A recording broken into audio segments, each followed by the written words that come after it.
Olá pessoal, bem-vindo ao nosso curso de Química Orgânica 2 do curso de Licenciatura em Química do campus Itaperu.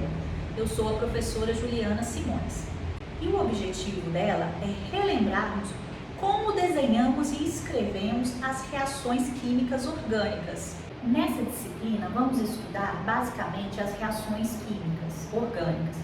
Por isso é extremamente necessário e muito importante que saibamos escrever corretamente as reações químicas, sabendo desenhar os mecanismos de reação, as estruturas químicas e também as setas. A representação dos mecanismos de reação pelas setas é tão importante que devemos ter certeza que você realmente entendeu o que significa uma certa curva e como usá-la, como interpretar os diagramas mecanicistas, bem como os diagramas estruturais. Essa parte da química toda simbólica corresponde a uma linguagem única e própria dos químicos, onde é possível um chinês, um alemão, um inglês, um brasileiro, um português entender os mesmos mecanismos de reação, desde que escritos e desenhados da mesma forma. Uma seta curva representa o real movimento dos elétrons. Nas reações orgânicas, ligações covalentes são quebradas e formadas. As setas curvas são utilizadas exatamente para indicar da onde os elétrons estão saindo, ou seja, uma ligação química está sendo quebrada, para onde os elétrons estão vindo, ou seja, uma ligação química covalente está sendo formada.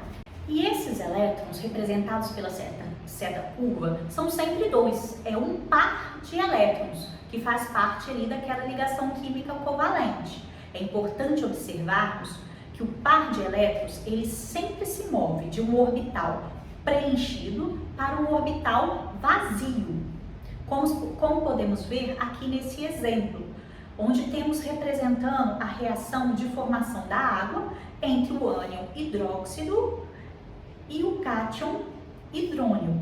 Um outro exemplo também é a reação inorgânica entre a água e o cloreto de alumínio. Observe que o alumínio do cloreto de alumínio apresenta orbitais P's vazios, aqui representados na figura. Então, a água, que possui par de elétrons livres sobre o oxigênio, atua nessa reação como uma base de Lewis, doando o par de elétrons para o orbital vazio do alumínio, que chamamos de ácido de Lewis, uma reação conhecida como ácido e base de Lewis, que vocês já devem conhecer, formando uma nova ligação covalente, conhecida como ligação covalente coordenada, cuja única diferença é que o par de elétrons é proveniente de um único átomo, enquanto que numa ligação covalente normal, cada átomo contribui com um elétron para formar a ligação. A flecha que representa a seta curva, ela sempre começa com a sua cauda na fonte dos elétrons em movimento, representando o orbital preenchido, envolvidos na reação, como nos exemplos que acabamos de ver, onde as ligações químicas, onde uma nova ligação química está sendo formada. Mas, do mesmo modo, representamos quando as ligações estão sendo quebradas. Observe aqui nos exemplos da reação entre o dimetilsulfeto e o gás bromo. Observe que o enxofre possui um par de elétrons livres que se movimenta para o átomo de bromo, formando uma nova ligação, enxofre-bromo, enquanto que a ligação bromo-bromo é quebrada, formando o ânion brometo.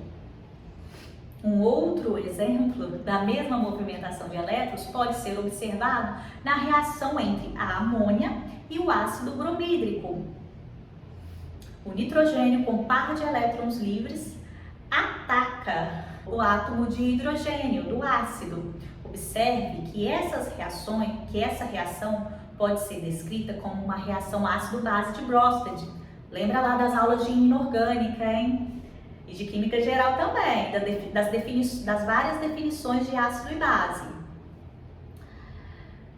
Portanto, temos a formação de uma nova ligação, nitrogênio e hidrogênio, dando origem ao cátion amônio, enquanto que a ligação BRH é quebrada, formando o ânion brometo.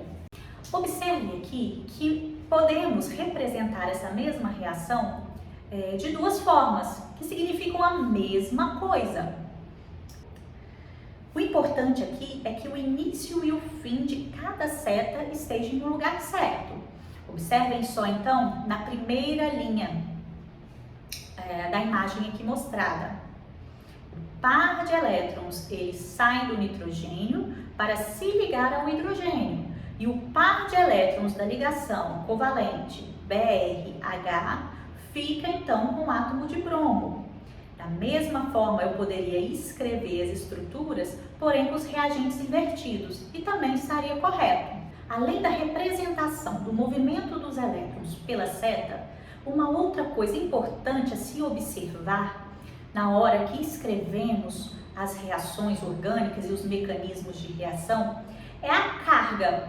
Normalmente, a movimentação do elétron vai me gerar cargas, ou mesmo os meus reagentes já são carregados, negativamente ou positivamente. É importante observarmos que em uma reação orgânica, a carga ela é sempre conservada, a carga total, ou seja, a soma das cargas dos produtos é igual à soma das cargas dos reagentes. Observe então o meu primeiro exemplo. Eu tenho um cátion, o hidrônio, reagindo com a amônia. Observe que nos meus reagentes eu tenho a carga mais 1. Isso quer dizer que nos produtos essa carga ela deve aparecer, continuar aparecendo. Observe aqui então que o par de elétrons do nitrogênio captura um hidrogênio do cátion hidrônio, formando água e o cátion amônio. Observe a carga sendo conservada. Um outro exemplo é um ataque nucleofílico do ânion hidrônio, que é uma base, pessoal? Aí é uma carbonila. Nós vamos ver mais para frente durante esse curso muito, sobre essas reações. Aqui o foco hoje é apenas sabermos escrever essas reações e também entender o que elas significam. Observem aqui então que existe uma carga negativa no oxigênio. Lembrando que esse oxigênio possui 3 pares de elétrons não ligantes, tá, gente? Então, esse par de elétrons se movimenta em direção ao carbono da carbonila. Então, a ligação π, representada aqui por C dupla O, é quebrada, ficando um par de elétrons sobre o átomo de oxigênio. Observe que, neste caso, a carga também é conservada. Se ela apareceu nos reagentes, ela deve aparecer novamente nos produtos. Um último exemplo é de uma reação onde ambos os reagentes são neutros. É um alceno e o ácido bromídrico. Os elétrons π do alceno atacam o hidrogênio do ácido, formando um carbocátion, e a ligação HBr é quebrada, formando um ânion. Observe que não há, no somatório das cargas dos reagentes, não há cargas. E se eu somar a carga dos produtos, também o somatório é neutro, apesar da reação ter dado origem a um cátion e a um ânion. Às vezes, pessoal, a direção é importante. Quando isso acontece? A gente pode ter alguns exemplos, principalmente nas reações em que vamos gerar carbocátions, como aconteceu aqui na reação com o isopropeno, esse alceno, com 3 átomos de carbono. Observem que a seta curva ela deve demonstrar a movimentação do elétron. No primeiro caso, como já foi mostrado, eu tenho aqui um elétron, eu tenho aqui o par de elétrons da ligação π, dessa ligação dupla, que é formada por uma ligação sigma, que é uma ligação frontal entre os orbitais, e a ligação π, que é uma ligação lateral entre os orbitais atômicos, que vão gerar orbitais moleculares. Então, esses elétrons da ligação π, eles são, é uma ligação mais fraca Então é essa ligação que se rompe e aí captura o hidrogênio do ácido, dando origem, né, a um carbocátion aí terciário. Observe que é importante desenhar os dois reagentes na orientação correta, uma vez que ambos são assimétricos e queremos que a nossa flecha mostre qual extremidade do alceno reage com qual extremidade do HBr. Se tivéssemos desenhado eles, né, de forma diferente, poderíamos ter problema para representar os produtos de forma correta. Então, essa parte 2 da imagem é uma representação não satisfatória para essa reação.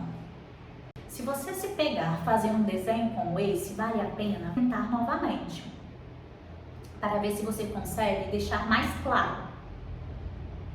Os mecanismos de desenho costumam ser bastante experimentais. Tente algo e veja como fica. Se não está claro, tenta novamente. É por isso que existe a borracha, para apagar. Voltando à questão das cargas, é importante observarmos realmente de onde o par de elétrons está saindo. Por exemplo, aqui temos duas reações em que ocorre a transferência do átomo de hidrogênio, só que de duas formas diferentes. Na primeira, ele é transferido na forma de um hidreto, ou seja, o hidrogênio carrega consigo um par de elétrons. Ele é então transferido do tetrahidreto de boro para essa cetona, a propanona. E na reação de baixo, nós temos uma transferência do cátion hidrônio, ou simplesmente transferência de próton, porque o hidrogênio é transferido sem o seu par de elétrons.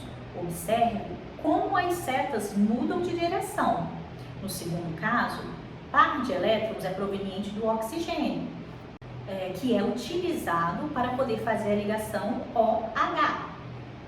E o par de elétrons da ligação da água, HO, fica com o átomo de oxigênio para dar origem ao ânion hidroxila.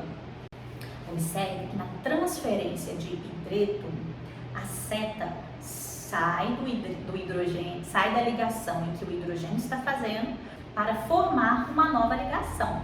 Enquanto que na transferência de próton, que é muito comum nas reações orgânicas, o hidrogênio ele recebe a seta proveniente de um outro átomo rico em elétrons, que contém o par de elétrons. Nessas reações, podemos relembrar aqui como chamamos esses reagentes de nucleófilos e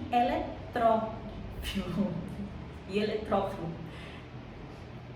Um reagente nucleófilo quer dizer que ele é amigo do núcleo, ou seja, ele está em busca de cargas positivas, logo ele é rico em elétrons.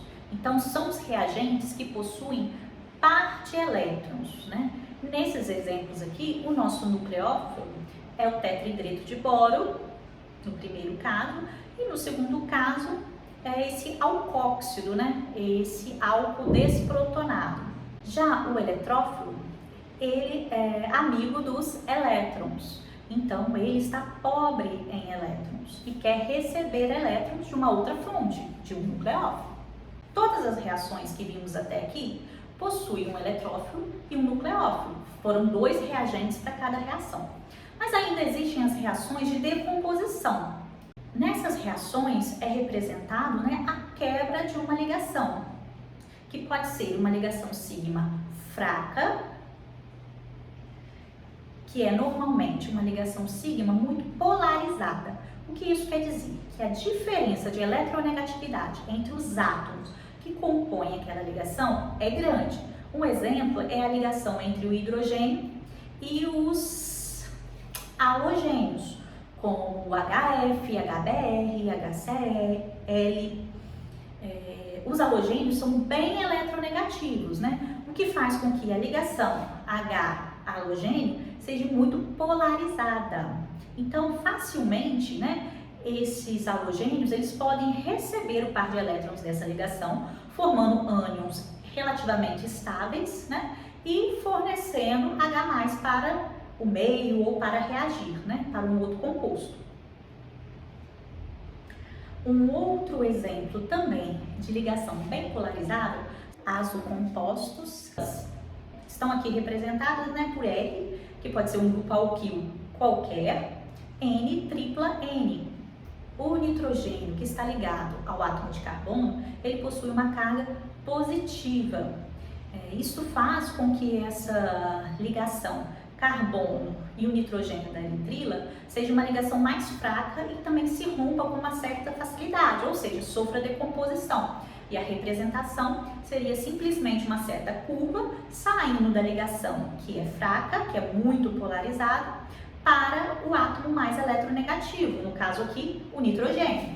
Pois bem, pessoal, nem sempre é tudo tão simples, né? E a reação, geralmente, ela não acaba em uma única etapa. Nós vamos ver que nas reações orgânicas, né, normalmente envolvem mais de uma etapa. Aqui eu trago para vocês de exemplo de uma reação que ocorre em várias etapas, é a desidratação do isobutanol. O isobutanol é um álcool, né, representado aqui com 4 carbonos, em que a hidroxila, típica, né, do grupo funcional de álcool, está ligada a um carbono terciário. Em meio ácido, né, o isobutanol, ele sofre desidratação. O que é isso? Ele perde uma molécula de água. Como assim, né? Existe uma fonte, então, de ácido, que vai ser uma fonte de H+. Esse H+ vai protonar a hidroxila. Por que a gente fala protonar a hidroxila? Porque o hidrogênio, ele é basicamente um próton. Ele perdeu os elétrons dele, ele é só um próton. Como representamos isso? A seta curva deve sair do oxigênio, que tem o par de elétrons, e se ligar ao próton, formando então o álcool isobutanol protonado, aqui representado. Porém, a reação não para. O composto continua se degradando, se decompondo. Poderíamos até, né, falar que essa etapa é uma etapa de decomposição do álcool, porque a ligação carbono OH2, né, a hidroxila protonada, que na verdade vai dar origem à água, torna-se uma ligação muito polarizada, né? A gente passa a ter uma carga positiva no oxigênio. Isso faz então com que essa ligação carbono-oxigênio se quebre, levando à formação de um carbocátion terciário, que possui certa estabilidade naquele meio que está ácido, e também a formação de água. Aí sim, se a gente tiver esse álcool, o isobutanol, em meio ácido, nós não vamos ter mais, né, depois de um tempo, não vamos ter mais um álcool, mas sim, né, carbocátions ali no meio e água. Essas reações químicas são dinâmicas, pessoal, e provavelmente, né, várias etapas elas estão em equilíbrio.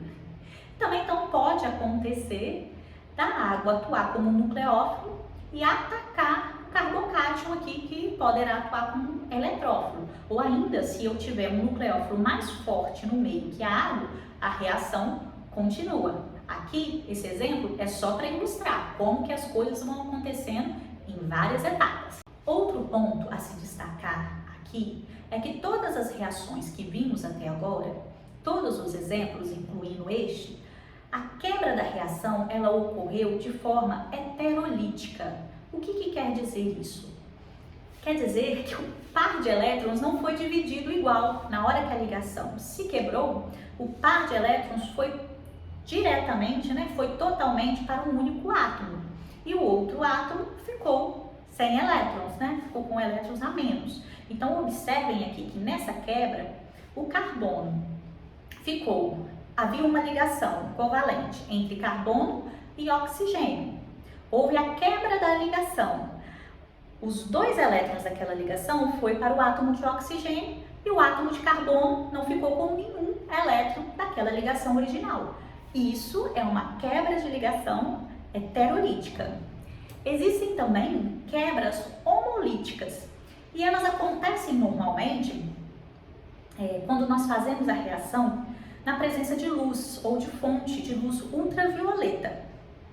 Nessa quebra, chamada de quebra homolítica, a ligação covalente é quebrada por interação da radiação com a matéria e é gerado o que nós chamamos de radicais.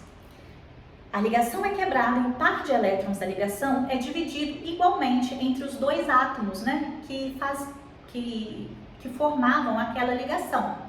Então é possível, por exemplo, quebrar ligações que não são tão polarizáveis ou que não são polarizáveis, como é o caso aí do nosso exemplo da ligação entre os átomos de bromo na molécula do Br2. Ou, por exemplo, né, é a reação química que ocorre com o ozônio na estratosfera, aonde a alta incidência dos raios ultravioletas também causa ali uma quebra homolítica nas moléculas de ozônio, entre a ligação ali entre dois oxigênios. Vimos até agora como as setas representam o movimento de elétrons em uma reação química, seja entre dois reagentes, seja numa reação de decomposição de uma molécula. Mas as setas curvas também são utilizadas para mostrar a movimentação dos elétrons dentro de uma molécula. Então aqui, como primeiro exemplo, a gente tem um ataque nucleofílico. Esse nucleófilo é qualquer substância, qualquer reagente rico em elétrons, poderia ser, por exemplo, né, o ânion hidroxila, atacando uma cetona alfa-beta insaturada. Por que ela é chamada de alfa-beta insaturada? Porque a carbonila está no carbono alfa e no carbono beta a gente tem uma insaturação. Observe, né, que essa estrutura ela pode ter híbridos de ressonância, porque ela possui ligações duplas e simples alternadas. O ataque nucleofílico, né, é feito no carbono da ligação C+C. E então esse par de elétrons percorre a molécula, como indicado pelas setas, e termina no átomo mais eletronegativo da estrutura, o oxigênio. Observe também, no meu segundo exemplo, aonde a hidroxila, ou uma base qualquer, captura um hidrogênio e o par de elétrons da ligação carbono e hidrogênio é transferido para formar uma ligação pi carbono-carbono e a ligação pi carbono-oxigênio é transferida para o átomo mais eletronegativo, que vai ficar com a carga negativa, vai ficar com um par de elétrons sobre si.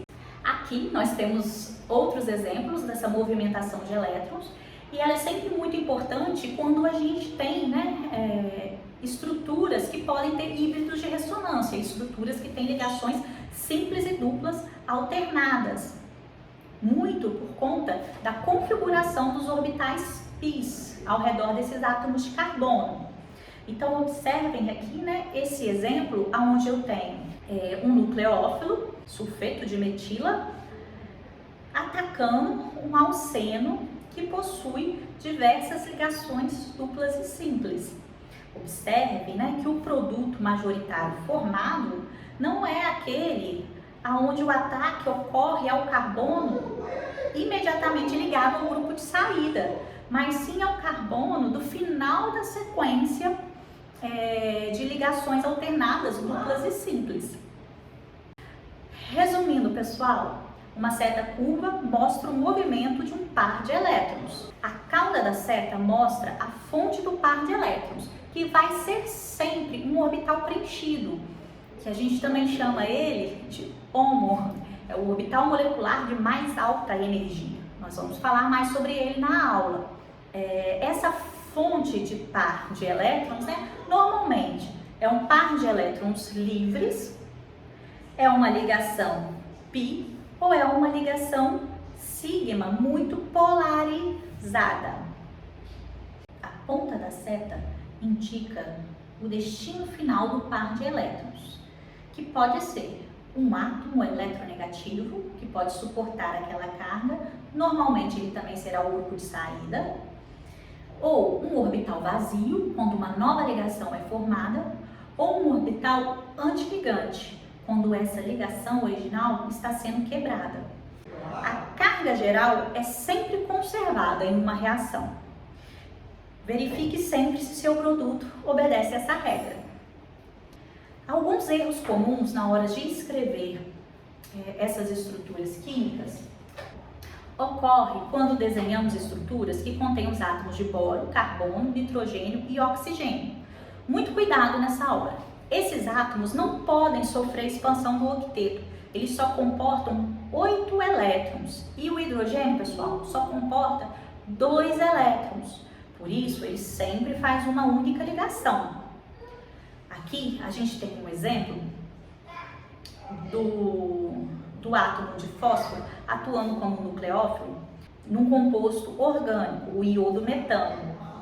Observe aqui que o meu carbono no produto final ficou com 5 ligações. E isso, pessoal, não dá para aceitar. É um erro bem comum que precisa ficar para trás. Se a gente tem um nucleófilo atacando um átomo de carbono que já está com 4 ligações, é preciso ter um grupo de saída. Se você for fazer uma nova ligação com hidrogênio, carbono, nitrogênio ou oxigênio, que está sem carga, você também deve quebrar uma das ligações que já existem na mesma etapa. Porque nem intermediários com mais elétrons, né, com expansão de elétrons, existe para esses casos. E por que não existe? Né? Porque esses átomos não possuem orbitais d. Eles só possuem orbitais S e P até a segunda camada, portanto eles só comportam 8 elétrons. E o hidrogênio só 2, ele só possui a primeira camada ali do átomo. Outros erros comuns aqui, podemos observar o boro fazendo 5 ligações, carbono fazendo 5 ligações, nitrogênio fazendo 5 ligações. Então fiquem bem atentos. O mecanismo correto, por exemplo, para o bromo, é ele doar o hidreto. Então a ligação B-hidrogênio é quebrada e uma outra ligação é formada entre o hidreto e um outro elemento, e um outro átomo. Aqui também temos a representação do cátion amônio. Observe que o cátion amônio é uma estrutura possível, porque o nitrogênio está fazendo 4 ligações, ele possui 8 elétrons na última camada. Então, ele obedece à regra do octeto, ele não está tendo a expansão do octeto. Para ele reagir, né, ele pode reagir perdendo um próton. Agora, se o nitrogênio está fazendo 3 ligações e tem um par de elétrons livres, aí sim ele pode fazer uma nova ligação. Um outro erro comum, pessoal, é colocar os nucleófilos atacando o hidrônio. Então você vê, o nucleófilo é rico em elétrons. Você vê o cátion hidrônio, logo então positivo com negativo vai dar certinho, vai rolar ali uma reação química. Não é assim, pessoal, essa reação não rola. Por quê? Porque no cátion hidrônio, o oxigênio já está com seu octeto completo. Ele já está ali com 8 elétrons ao redor dele. Não tem como ele formar uma quarta ligação. Ele não tem orbital, ele não tem espaço para isso. O mecanismo, então, correto, né, de um nucleófilo atacando o cátion hidrônio, na verdade, ele ataca um dos hidrogênios do cátion hidrônio. E, ao mesmo tempo que esse ataque ocorre, a ligação HO é quebrada. Aqui, pessoal, vou deixar alguns exemplos para vocês treinarem em casa. Essa atividade vocês devem fazer no caderninho de vocês, tirar foto e estar enviando aqui na atividade tarefa da nossa sala virtual. Então, observe só, você vai desenhar, né, o mecanismo para a reação entre um álcool e meio ácido, formando um éter. O outro mecanismo é entre um aldeído reagindo com cianeto de sódio em água para formar cianohidrinas, aqui representada. E o desafio final, porque os outros dois são bem facinhos, gente, é a representação aí do mecanismo dessa reação, aonde a gente tem, né, um éter de 3 membros, esse ciclo de 3 membros, e um sulfeto na outra ponta. Esse composto em meio básico reage, né, e dá origem aí a um composto onde eu vou ter um ciclo de 5 membros, em que um deles é um enxofre, e na ponta eu vou dar origem a um álcool. Desafio para vocês, se ficou muito difícil, tem uma dica. Essa figura indica então aonde as novas ligações vão ser formadas e quais vão ser quebradas. Observe aí que a ligação quebrada é a ligação hidrogênio-enxofre e também a ligação oxigênio-carbono, do ciclo de 3 membros ali, que é um ciclo bem tensionado. E vai formar um outro ciclo com bem menos tensão estérica, né, que é o ciclo de 5 membros. E aí também, representado pela setinha verde, a gente tem aí os átomos que vão se ligar para formar aí o novo ciclo. Não deixe de fazer, tá valendo nota, e a gente se vê aí na aula síncrona e nas próximas videoaulas. Até mais, gente. Um abraço.